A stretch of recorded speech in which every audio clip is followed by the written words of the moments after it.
Elliot Carter just wanted a payday. But when his estranged grandfather died, the will left him something totally unexpected.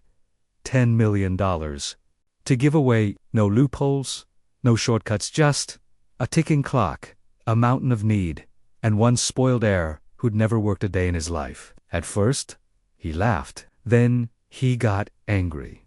And then something shifted. What began as a ridiculous challenge turned into the fight of his life against greed, against cynicism, even his own family. What started as punishment becomes a purpose, and the final twist in his grandfather's plan will leave him speechless. This is a story about legacy, redemption, and what money can't buy. The letter arrived on a Tuesday, slid under the door to rest among the scattered remnants of takeout boxes and beer cans in Elliot Carter's apartment. The place wasn't exactly a mess, but it carried the distinct air of someone who had grown too comfortable. He frowned at the envelope and hesitated before picking it up, the weight of it oddly significant. The return address, Hughes and Associates, attorneys at law, sent a jolt through his chest. He hadn't spoken to his grandfather in years, not since the bitter fracture that disbanded the family. With a deep breath, Elliot tore open the envelope, his pulse hammering as he unfolded the letter. The inked words blurred for a moment before his mind caught up. Elliot, if you are reading this, it means I am gone. I will give you an opportunity few in our family have ever deserved. $10 million now belongs to you, but there is one condition. You cannot spend a single cent on yourself. Within 1 year, you must give it all away to those who truly need it. If you fail, my fortune will vanish, along with any claim you might have to your final inheritance. He stared at the letter, a bitter laugh escaping his lips. Of course, the old man had to have the last word, even in death. His grandfather had spent decades amassing wealth, wielding it like a sword, but the money made him paranoid. He had died alone, distrusting even those who bore his name. Now he expected Elliot to chase a fortune dangled just out of reach. Throwing the letter aside, he ran a hand through his hair. $10 million. It was enough to change everything except, apparently, his own life. So what was the point? He picked up his Xbox controller. He woke to the sound of his ringtone, having fallen asleep on the couch the night before. He fumbled around and finally found his phone between the cushions. His voice was drowsy, though it was nearly midday. Victor Hughes, the family lawyer, knew he'd woken Elliot up, but played along with his excuses as they set an appointment for later that afternoon. I assume you have questions, Victor said smoothly, watching with mild amusement as Elliot slouched into the chair. Just one, Elliot said, tapping the arm of the chair impatiently. Is this a joke? Victor slid a sleek folder across the desk. Your grandfather did not joke. This is very real. The money is already in my trust account. The conditions are non-negotiable. Elliot exhaled through his nose before flipping it open. Legal jargon filled the pages. But the message was clear. He could do whatever he wanted with the money, as long as he received no benefit. If he tried to skirt around it to buy property under a fake name, to set up a shell organization, the funds would be revoked. Victor directed him to another tab. Every transaction must be documented. This form requires you to record who the money was given to, how much, for what purpose, and it must bear the recipient's signature. This is to ensure the funds are being used as intended. Any incomplete or questionable records could put the inheritance at risk. Elliot looked up. So I can't just hand out cash. You don't get cash, Victor replied. I need proof that the money is being used appropriately. Your grandfather wasn't interested in random acts of charity. He wanted accountability. You bring me the form, I'll deposit the funds. Elliot let out a dry chuckle. So I do all this work, and it could all be for nothing. What if I just don't bother? Victor looked blankly at him. That is entirely up to you. Elliot sat in silence, rubbing the back of his neck. Fine, He muttered. I'll figure it out. Victor leaned back in his chair, watching him intently. I hope you do, Elliot. Your grandfather trusted you with this. That has to mean something. Elliot scoffed, pushing himself up from the chair. Yeah, I'm thrilled about it. As he walked out of the office, the full scope of his predicament hit him. Giving away $10 million in a year sounded easy in theory, but the reality was very different. His attempt to donate to a shelter was met with endless bureaucracy. The hospital administration balked at his lack of an official charity designation. Everyone seemed to assume he had an angle, a hidden motive. It was Victor who eventually spelled it out for him in exasperation. Money alone isn't enough, Elliot. People don't just need handouts. They need solutions. The advice hit home. He had spent his life moving in circles where money was a given. But this was different. Elliot wandered the city streets, observing the world through a lens he had never bothered to before. He watched a woman argue with a shopkeeper. He saw a student search for change at a bus stop. A homeless man on a street corner held a sign that read, "Just hungry. Anything helps." He hesitated. Here, at least, was someone who might actually take some money. He approached the man. I can help. Elliot sighed. The man glanced up, his gaze sharp, despite the weariness in his face. You buying your conscience back, or do you actually care? Elliot blinked. I what? The man huffed out a dry laugh. Man, standing there in your expensive coat, looking like you just wandered out of a different world, you don't get it. A flicker of anger twisted in Elliot's gut. He took a breath. Then explain it to me. The veteran studied him for a long moment, before finally gesturing to the curb. Fine, sit. The man introduced himself as Jimmy Lawson. He had served 2 tours overseas before returning home to find that his country had little use for him anymore. A medical bill had spiraled out of control after a knee injury, leaving him with nothing. He had been on the streets for 5 years now, surviving off the kindness of strangers and the rare odd job. Elliot was quiet, processing. What would fix it? Jimmy gave him a long, measured look. A job. A place to stay that doesn't kick me out after 30 days. A chance. Elliot was silent for a moment, mulling it over. What if I could help with that? Jimmy arched a brow. Help how? Elliot led Jimmy to a small motel on the outskirts of downtown, one of those places where the neon signs flickered half-heartedly, promising vacancy even when it was barely occupied. The parking lot was mostly empty, a single flickering street lamp casting long shadows across the pavement. Elliot paid for a room in cash, sliding the bills across the counter without hesitation. The motel clerk barely looked up as she handed the key over. When Elliot turned and handed him the key, Jimmy took it, but not without hesitation. You're serious about this? Jimmy murmured, staring at the key as if it might disappear. Yeah. Elliot replied. See you in the morning. The next morning, Elliot returned 2 cups of coffee in one hand, a small bag in the other. It held a few drugstore basics: soap, a razor, toothbrush, a change of clothes, and a cell phone. He knocked, unsure if Jimmy would answer. But after a moment, the door creaked open. Jimmy looked like he had actually gotten some sleep. You're back, he said, accepting the coffee. Didn't think I'd see you again. Elliot handed him the bag, then walked past him and sat in the chair. Jimmy looked inside, his eyes narrowing slightly. What's all this? First, you're gonna clean yourself up. Says Elliot. Then I want you to go and open a bank account. Send me the details and I'll put in enough to keep you going for a while. Say a month. Gives you a chance to get back on your feet. Jimmy stared at him. Why would you do that? Elliot reached into his jacket pocket and pulled out a neatly folded document, setting it down on the desk. There's a catch. Elliot admitted.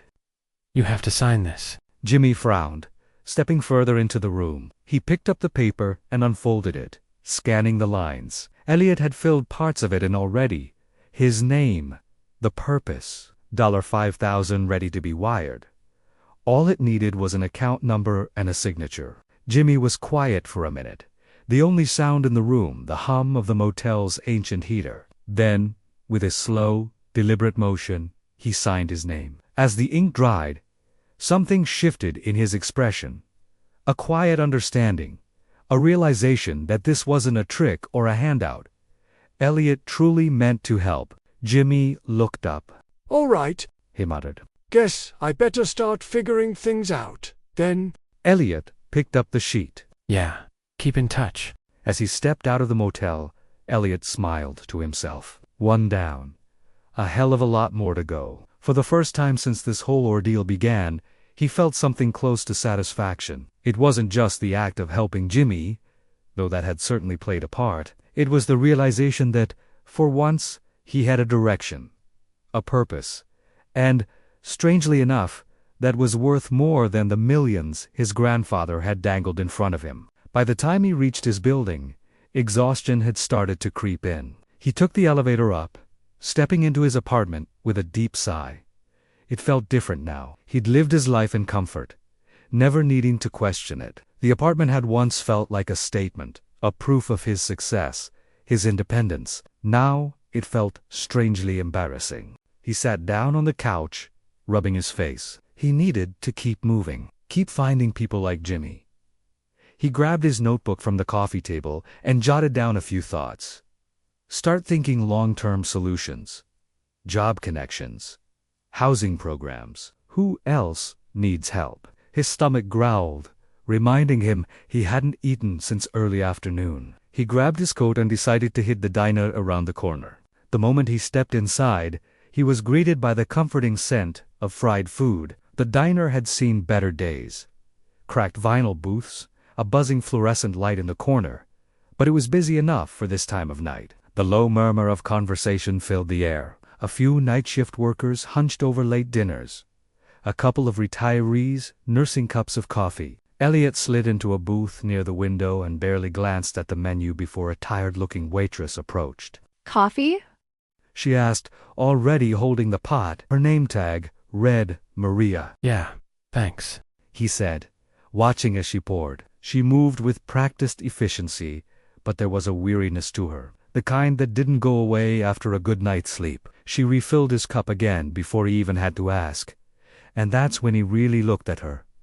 Dark circles under her eyes. She wore a tired but polite smile, the kind that came from someone used to pushing through exhaustion. Elliot had seen that look before, the weight of responsibilities stacked too high, the kind of exhaustion that came from carrying too much, for too long, with no relief in sight. She was moving between tables quickly, her pace efficient but mechanical. She didn't linger to chat with the regulars like some waitresses did, didn't make small talk beyond what was necessary. Just in, out, on to the next thing. He thought of Jimmy, of the way he had resisted help at first. People weren't projects. You couldn't just swoop in and solve their problems for them.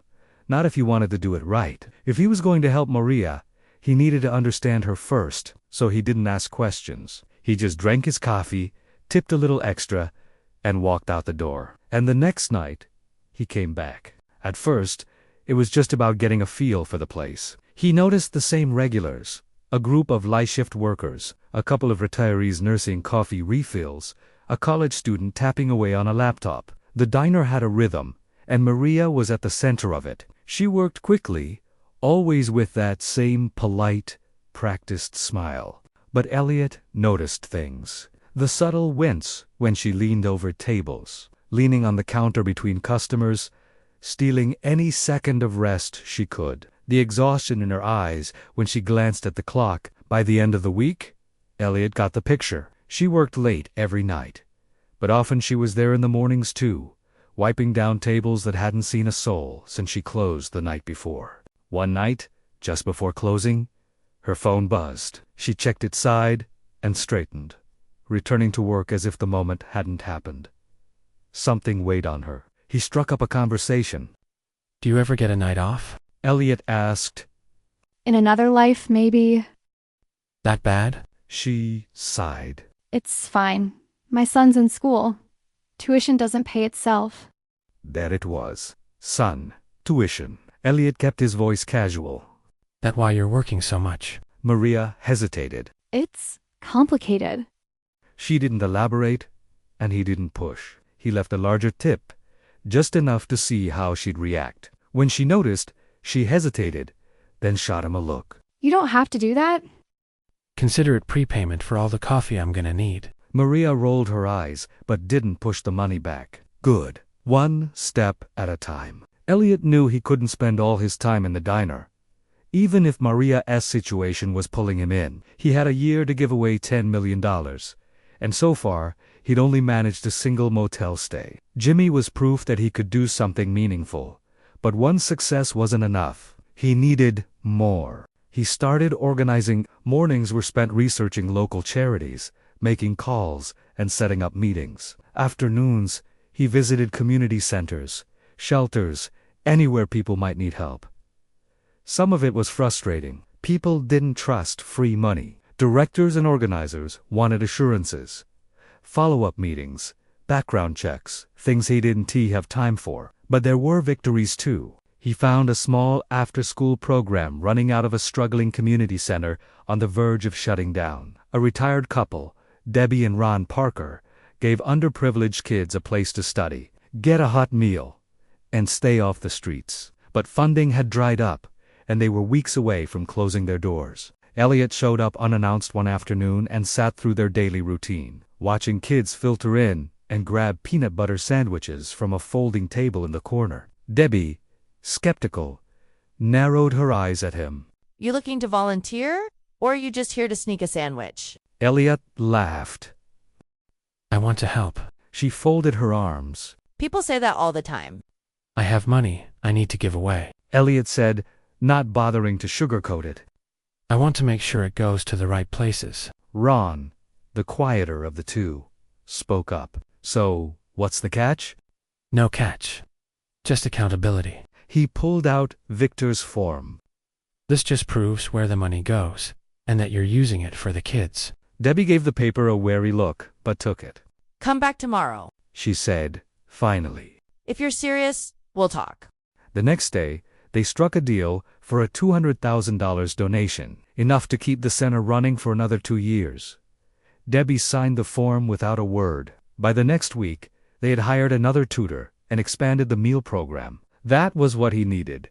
Not just money, but solutions. Maria stayed at the back of Elliot's mind, even as he expanded his reach. Every night, he returned to the diner, watching her push through exhaustion, piecing together fragments of her life. One night, near closing, he found her sitting in a booth, head in her hands. The diner was nearly empty.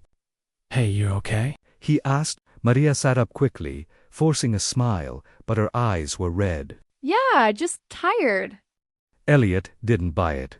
You sure? She exhaled, rubbing her temples. My kid's school raised tuition again. She admitted. I already work double shifts. I don't know how I'm going to cover it, let alone college. This was the moment.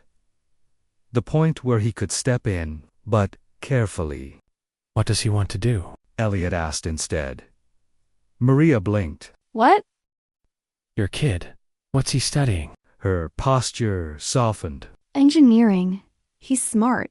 Smarter than me anyway. Sounds like he's got a future. Elliot said. Ever looked into scholarships? She laughed, but there was no humor in it. Yeah, those are for kids with connections. Kids whose parents can afford SAT tutors and private counselors. We don't have that. Elliot took a sip of his coffee, thinking. He was close, but she wasn't ready for a handout. Instead, he said, I know a guy who helps with that stuff. Maybe I can put you in touch. Maria studied him. Why are you doing this? Elliot shrugged. Because I can. She hesitated, then let out a sigh. All right, if you're serious. It was a start. As Elliot walked home, his mind buzzed with plans. Jimmy had a roof. The community center was safe, and now Maria had finally accepted some kind of help. But there was still a long way to go. The next morning, Elliot was up early, staring at his to-do list. Find someone to help Maria's son with scholarships. Check in on Jimmy's job search. Research more struggling programs that need funding. Keep an eye on the paperwork. Don't screw this up. Research more struggling programs that need funding. Keep an eye on the paperwork. Don't screw this up. His life had always been about convenience, taking the easiest path forward. Now, he was juggling real people's futures. He rubbed his temples, sipping coffee as he stared at the last point. Don't screw this up. His phone buzzed with an unexpected name. Elliot Carter, his cousin, the same cousin who had always lived and breathed of the Carter family legacy, the one who believed money was meant to be hoarded Invested, used for power, never given away. He'd last seen him at Christmas, drunk off scotch that cost more than most people's rent, laughing about how easy it was to crush smaller businesses, take their real estate, and flip it for millions. Elliot had never forgotten that. He let the call go to voicemail. Seconds later, a text popped up. Meet me at the Windsor Club. We need to talk. Elliot sighed, of course. It had to be the Windsor Club, a private, members-only establishment where men in expensive watches debated stock markets, compared their latest deals, and complained about taxes while sipping $1,000 brandy. Elliot hadn't set foot in there in over a year, hadn't missed it, either. But he knew he couldn't avoid Derek forever. An hour later, Elliot stepped inside and immediately regretted it. The place reeked of excess. The soft hum of classical music played beneath murmured conversations. Waiters in crisp suits glided between plush leather chairs, serving men who had never once worried about rent or skipping a meal. Derek was already seated in the back, swirling his drink, the ice clinking against the glass. He didn't stand as Elliot approached, just gestured lazily to the empty seat across from him. How's the whole giving away the family fortune thing going? Derek asked, his voice oozing amusement. Elliot glared at him. Cut the crap. What do you want? Derek smirked. Just checking in. Making sure you haven't lost your mind completely. You're throwing money at charity cases when you could be building something real. You know, a legacy. Elliot exhaled slowly, forcing himself not to rise to the bait. This isn't about a legacy, Derek. It's about doing something that matters. Derek's expression changed. And what happens when someone contests the terms of the inheritance? Elliot's stomach tightened. What are you talking about? Derek sat forward, his voice smooth, dangerous. This is our wealth. Generational wealth. And I'm entitled to it. You think you can just give it away and not face any consequences? He leaned even closer, setting his glass on the table between them. I'm gonna find a way to undo this, and when I do, I'll make sure you never see a cent of it. Elliot held his gaze. This wasn't just posturing. Derek wasn't bluffing. It was a declaration of war. Elliot stood and left without a word. His thoughts still raced with Derek's threats as he drove away. His cousin had made it clear he wasn't just waiting for Elliot to fail. He was actively working against him. He had to work fast. Maria was the key. He couldn't think of anyone who deserved the money more. A mother doing everything she could to give her son a better future. That was something real. Something people could believe in. That night, Elliot returned to the diner with a sense of urgency. She looked worse than usual. More drained, her movements slower, her polite smile barely holding. She dropped a coffee cup behind the counter and flinched, then leaned against the register, gripping it like she might fall over. Elliot stewed. Hey, you okay? Maria straightened too fast. Yeah. Just tired. He didn't buy it. Maria. I don't have time for this. She snapped, her voice tight. Well, neither do I. Let me help. She rubbed her temples. Elliot, I don't need a handout. I'm not offering one. I'm offering an investment. Maria frowned. What? Your son's in engineering, right? But tuition is killing you. And this diner job, it's running you into the ground. She folded her arms. What exactly are you saying? Your son gave me an idea, and I'm gonna help him, and plenty of others. Then I'll set you up with something better than this. A real job. One that doesn't keep you on your feet 15 hours a day. This wasn't just about throwing money at problems anymore. It was about building something that lasted. Something that wouldn't disappear the moment the money ran out. Something even Derek couldn't destroy. Elliot called David Calloway, an outspoken member of the state education department. They met for coffee later that day, and Elliot told him what he was planning. Calloway, who had spent years watching brilliant students drop out due to financial burdens, jumped at the chance to help. This isn't charity. It's an investment in people who deserve a shot. Elliot told him. Calloway studied him for a moment, then nodded. Then let's make sure it's done right. Together, they established the Carter Opportunity Foundation, a $5 million scholarship program designed to help underprivileged students cover tuition, housing, and career mentorship. Victor wired the money, and within weeks, the first batch of scholarships was awarded. Maria's son was at the top of the list. Soon after, construction broke ground for a new student accommodation building, ensuring future students would have a stable place to live while pursuing their education. But as much as Elliot had focused on Maria's son, her life barely changed. The diner was her world. She knew it inside and out. But it was also a weight she carried alone. The long shifts, the constant stress, the fear that one bad month could send everything crashing down. So, Elliot bought it. Not as a faceless investor looking to turn a profit, but as something bigger. He partnered with Debbie and Ron from the community center, transforming the diner into a community-focused hub. The new initiative, free meals for underprivileged kids. And for the day-to-day operations, there was only one person Elliot could think of. He called Jimmy on the cell phone he had bought him, breaking the monotony of his janitor gig. You ran teams in the military, Elliot said. Think you can handle a diner? There was a long pause on the other end. Then Jimmy spoke, his voice quieter than usual. You serious? As serious as the breakfast rush. Elliot laughed. Jimmy was there that afternoon. Maria stayed, but not as the overworked waitress struggling to keep her head above water. Her hours were cut in half. Her stress lifted. She made changes, freshened up the decor, adjusted the menu, and painted a new sign for the front. Elliot announced his plans on the front lawn of the community college, standing before hundreds of students, faculty, and local reporters. The Carter Opportunity Foundation, the student accommodation block, complete with a gym, library, and a football field. The diner's new community partnership providing free meals to kids in need.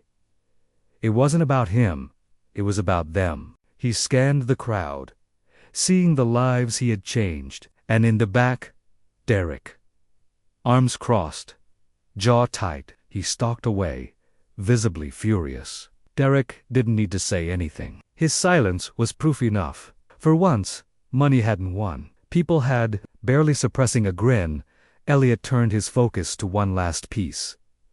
Transportation. He funded a $2 million community shuttle service, a new bus station and network that ensured people could get to and from the college, the diner, the community center, and the surrounding neighborhoods. No more missed opportunities because of something as simple as distance. Now, everything was connected. A week later, Elliot sat across from Victor Hughes, the same polished desk between them. He was a different man than had sat in this chair months ago, staring at a check that had felt more like a burden than a gift. Victor gave him a rare smile. Well, He said. you did it. He slid a folder across the desk, filled with accounting records, receipts, and signed documentation. Before we get to what comes next, let's go over the numbers. Elliot leaned forward, scanning the breakdown and the notes he'd added. $5 million to the Carter Opportunity Fund, providing scholarships for underprivileged students indefinitely. David Calloway in charge of distributions. $2 million for a new student accommodation block. Room for 500 students and staff. $2 million for a brand new transportation system. It's great to give people opportunities, but they need to be able to get to them. Elliot said. $795,000 for the purchase and renovation of the diner. My personal favorite, a full-scale upgrade, partnered with the community center to provide meals to kids, and hired Jimmy to run it. Elliot said proudly. $200,000 for the community center's expansion. Debbie and Ron got enough to keep it running long-term, plus new tutors, a better food program, and a few repairs. $5,000 to Jimmy Lawson. Victor had jotted baby steps next to it. Elliot leaned back.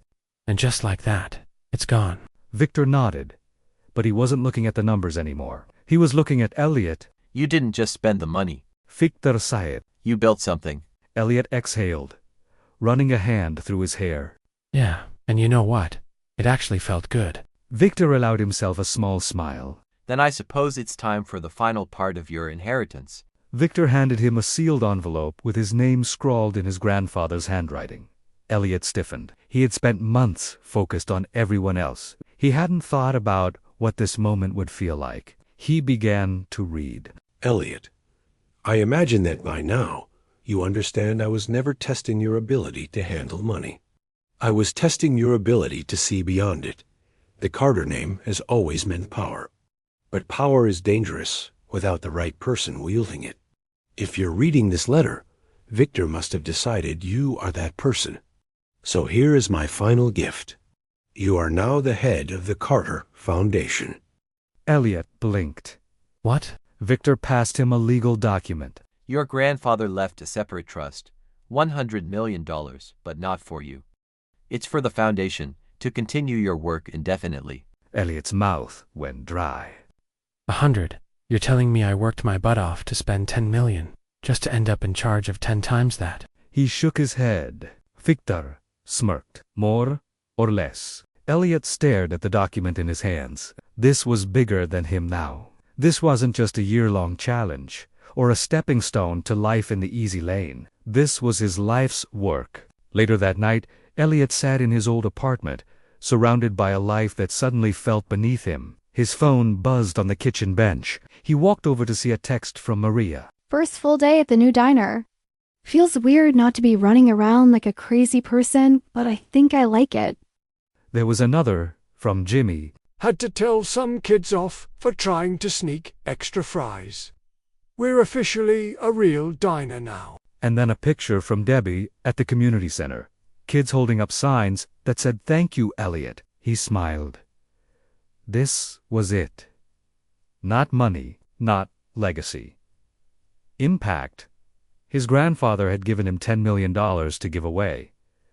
But the real inheritance, the chance to change lives forever. Elliot's story is a reminder that wealth isn't about what you have.